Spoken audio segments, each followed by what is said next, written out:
Hi, Dick Rauscher here. Today we're going to be talking about Stony Hill Nugget number 281. This one is entitled, Change is Not the Enemy. Change is simply reality, okay? In this universe, everything changes. So why do we find it so hard to embrace change? Why do we resist it so hard as a species, okay? Well, this article, I want to get into it just kind of as an overview, but down here is really where we're going to get into the meat of it. I've got a lot of material in this article that I think is pretty important, so I really encourage, if you're watching this video, this will give you a good overview of the article, but I really encourage people to read it because I think it's pretty important.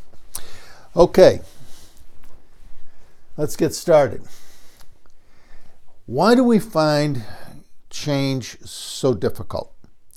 Well, part of it is just DNA conditioning. If we stop and think about it, in ancient times, if we survived yesterday, then why would we change what we did yesterday today, right? I mean, after all, we survived yesterday. So today, let's do what we did yesterday. So we have a genetic predisposition to avoiding or resisting change. And I really think that's at a pretty deep level in our DNA.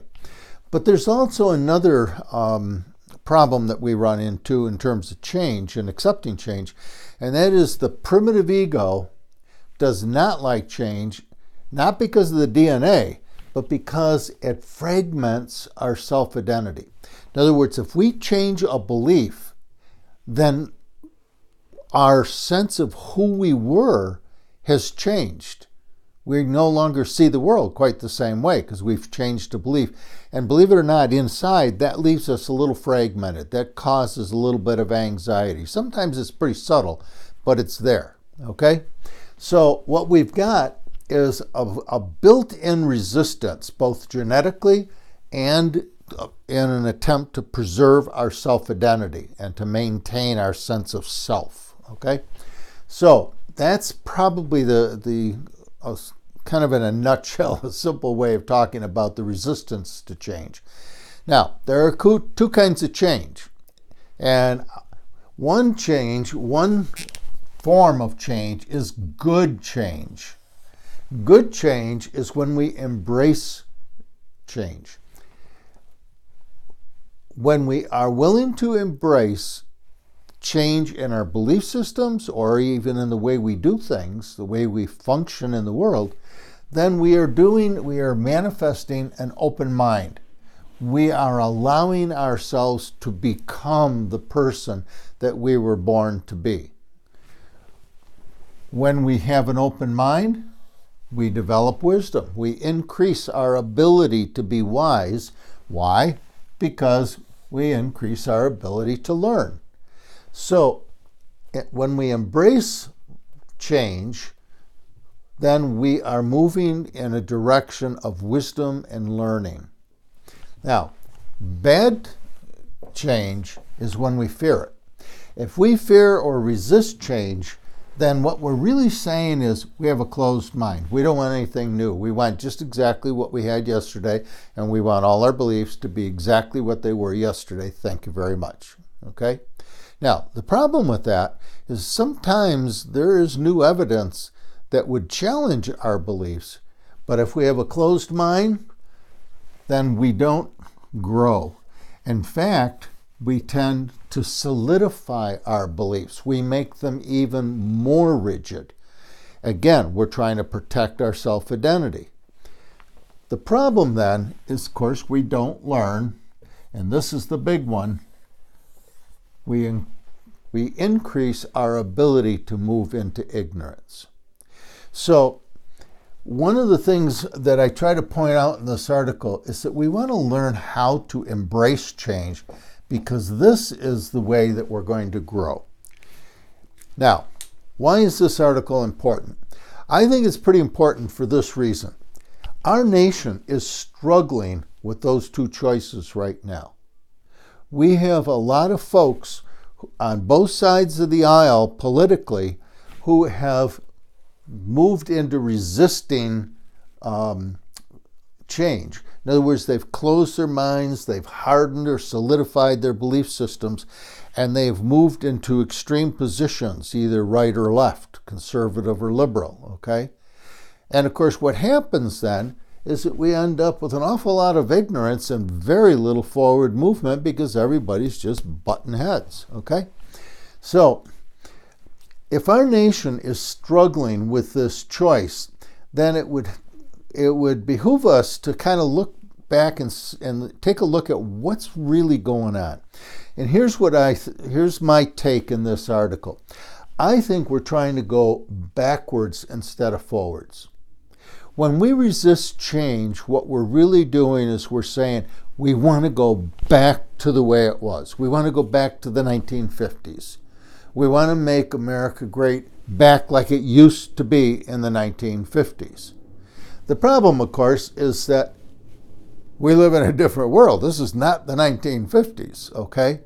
So that world doesn't exist. So even if we wanted to go back, we can't. It's not there for us to go back to, and we can't uncreate almost a century of forward movement. So the only real choice we have is we've got to move forward. But if we do that, then what we're doing is that we're making a choice to embrace change. Now, why is that a problem? I think it's a problem because the change is happening so fast in our country and in our world today that we don't have time to adapt. We don't have time to absorb the changes. We don't have time to cope with them, okay? And as a result, it creates a huge amount of anxiety. So one of the things I try to get at in this article is if we think about, let's say, the 1%, okay, we know that's got to change. We know that that's very dangerous to a democracy. Wealth inequality is not a good direction for our nation to move in. We also know that we're dealing with global warming. We can't ignore it much longer. We've been trying, but that's not going to work because nature is going to win the battle, and we aren't going to like the results. We have huge debt. Some people are saying it's in the hundreds of trillions of dollars of government debt, okay? And that's not including corporate debt, local government debt, personal debt. We're looking at trillions of dollars in the government alone, and then of course we've got all the promises that our government has made us that we can't pay for. So we got a problem, okay? We've got to begin to tackle and look at solutions to these problems without harming our people, okay? You can't come up with a solution that leaves certain people out, and we're going to take a look at that in a minute. So what's the big problem? I think in a nutshell, the problem is globalization. Now, everybody says, well, globalization is a bad thing, okay? And it's getting some really bad press these days. Unfortunately, globalization is kind of a reality.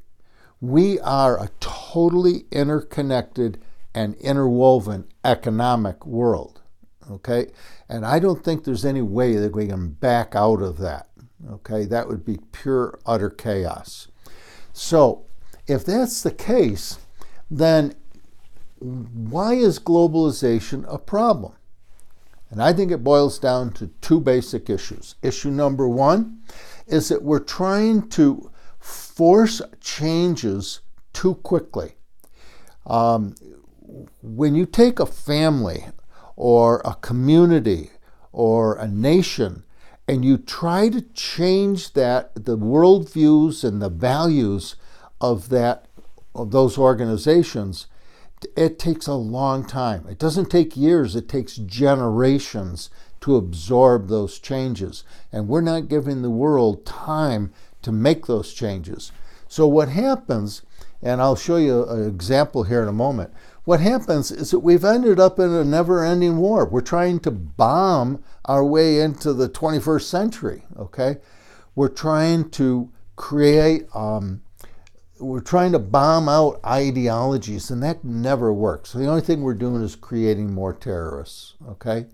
There's only one way that we can handle this, and that is we have to learn, and this is the point of those of you who follow me on my writing. One of the basic concepts that I'm trying to teach is the idea of taming our primitive ego so that we can begin to respect other nations, respect other religions, find the middle path forward. What we're doing is that we've kind of moved to a greed position. Our economic system of capitalism is very greed-based, and it's leaving a lot of the rest of the world out. We're not sharing the resources of the planet with the rest of the world. And the rest of the world isn't putting up with it much longer. In fact, they're already not putting up with it. So one of the things we've got to do is learn to respect other cultures. We've got to give them more time, and we can't bomb them into the 21st century. What we have to do is embrace a concept of mutual benefit or common good. We have to start sharing the resources of the planet with other cultures, and we don't have a choice. This is going to be a painful transition, but I don't think we have a choice in it. Okay, so what we're doing is we've got to move towards improving access to education. When we go into emerging countries, we can't force them to make those changes. It's going to take generations, but we can help educate them. We can help them get access to the healthcare systems of the West. And we can help them begin to grow economically so that they feel like they're getting some benefit out of globalization. Okay, and right now, there are too many countries, including our middle class, frankly, that's not experiencing that. So what we've got is a choice between accepting change or fearing change, but part of that change is, are we going to continue in our never-ending $4.2 trillion war that's never won a single battle? Or are we going to learn to wake up and begin to tame our human nature, which can tend to be pretty self-focused and narcissistic? If we can begin to tame the way we see the world and the way we function in the world, and begin to embrace mutual benefit, common good, and the sharing of resources more equitably, and educate and give access to health care while people are trying to assimilate new values. Okay? It's the only way that I believe personally is going to work. I don't think there's any other way that there's an option. Let me leave you with this metaphor. What if China was the prevailing power in the world, kind of like the United States is? Let's say they were the economic powerhouse. They were the military powerhouse, okay? And they were telling us, they were coming into our country and telling us how to function. And of course, they weren't letting us have access to their global power, and they were forcing us to change our values and our worldviews into Chinese worldviews and values. How well do you think that would go over in this country? Can you picture that? People coming in and telling us that we have to change our language, and we have to change our value systems. We have to adopt their value systems. And by the way, we're not going to get any economic benefit from doing this because China is going to maintain control of all the planet's resources, kind of like the West is doing right now. How do you think we would handle that? That's a question that I'd like you to wrestle with in this article. Personally, I don't think we'd do a very good job, and I think we'd probably be at war very quickly. And of course, that's what's happening around the world. So I don't think we have a choice other than to learn how to respect and begin to embrace mutual benefit. We have to share the assets. We are a global planet, we're a global human culture, and we can't go backwards. We can only move forwards in a creative and healthy way so that everyone contributes and everyone benefits. Okay? And that's kind of the essence of this article. This is a pretty important article. I really encourage people to read it and think about it. If you have questions, if you want to send feedback to me, I'd love to hear about it. Okay? This is an area that I think we need to start to dialogue in. Okay? I hope this has been helpful. Please read the article. I think you'll enjoy it. It'll give you a little bit more depth than I've gone through kind of quickly here. All right? We have some choices to make. We'll see you down the road. Have a good week.